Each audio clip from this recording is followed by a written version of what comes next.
A palavra sagrada para o reavivamento matinal.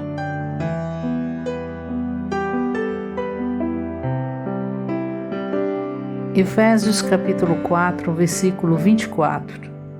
E vos revistais do novo homem, que foi criado segundo Deus em justiça e santidade da realidade. 1 João 5:20.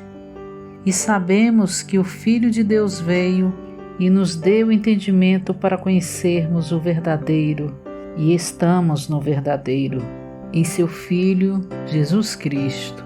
Este é o verdadeiro Deus e a vida eterna. A expressão "a realidade está em Jesus", em Efésios 4:21, refere-se à verdadeira condição da vida de Jesus, conforme relatado nos 4 evangelhos. No andar ímpio das nações, das pessoas caídas, há vaidade, mas na vida piedosa de Jesus, há realidade. Jesus viveu uma vida em que fez tudo em Deus, com Deus e para Deus. Deus estava no seu viver e ele era um com Deus. É isso que quer dizer a expressão "a realidade estava em Jesus". Nós que somos os crentes regenerados, que temos Cristo como nossa vida e nele somos ensinados, aprendemos dele como a realidade está em Jesus. Leitura de hoje. No seu andar diário, o homem Jesus era grandioso, mas também muito meticuloso. Por exemplo, ele alimentou os 5.000 homens com 5 pães e 2 peixes, mas instruiu os seus discípulos a recolher os pedaços que sobraram, a fim de que nada se perdesse. Assim, encheram-se 12 cestos cheios. Os 4 evangelhos revelam que em todos os pormenores do viver diário do Senhor não há vaidade, há apenas realidade. Além disso, em quase todas as páginas dos 4 evangelhos, vemos um contraste impressionante entre a realidade do viver piedoso de Jesus e a vaidade no viver das pessoas à sua volta, fossem elas seus opositores ou seus discípulos. Nos 33 anos e meio que viveu na terra, o Senhor Jesus formou o molde, o padrão, a qual todos aqueles que creem nele devem ser conformados. Segundo o relato dos 4 evangelhos, a vida do Senhor Jesus era uma vida de realidade. A realidade é o resplandecer da luz. A luz é a origem e a realidade é a sua expressão. Como diz Hebreus 1:3, o Senhor é a imagem impressa da glória de Deus. Isso significa que Ele é o resplandecer de Deus, que é luz.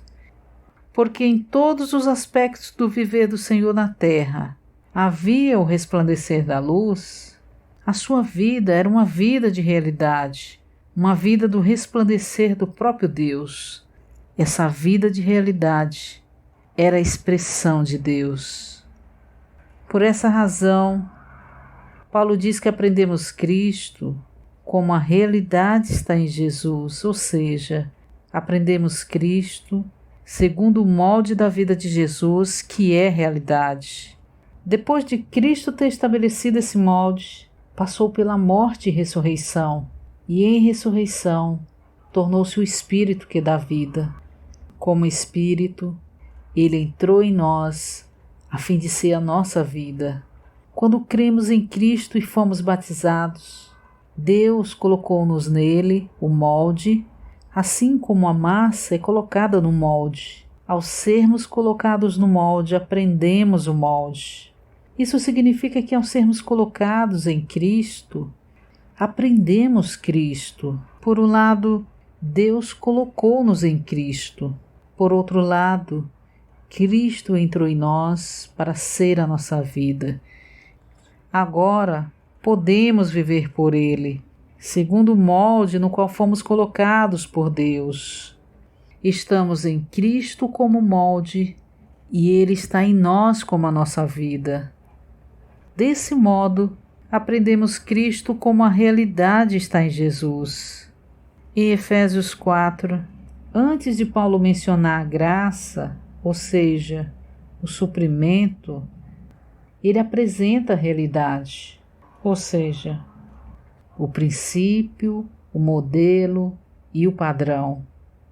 A realidade é o resplandecer da luz. Como membros do corpo de Cristo, sob a cabeça, devemos aprender Cristo como a realidade está em Jesus. Contudo, a fim de viver o padrão da realidade, temos de ter graça. No versículo 29, Paulo liga a graça ao nosso falar. Isso indica que precisamos de graça para os detalhes da nossa vida diária, e não meramente para o que consideramos assuntos importantes. Por exemplo, na nossa conversa diária podemos não ter graça. Se tivermos graça nesse aspecto do nosso viver, teremos graça em todos os outros aspectos. Em todas as coisas, precisamos de graça para viver uma vida segundo a realidade está em Jesus.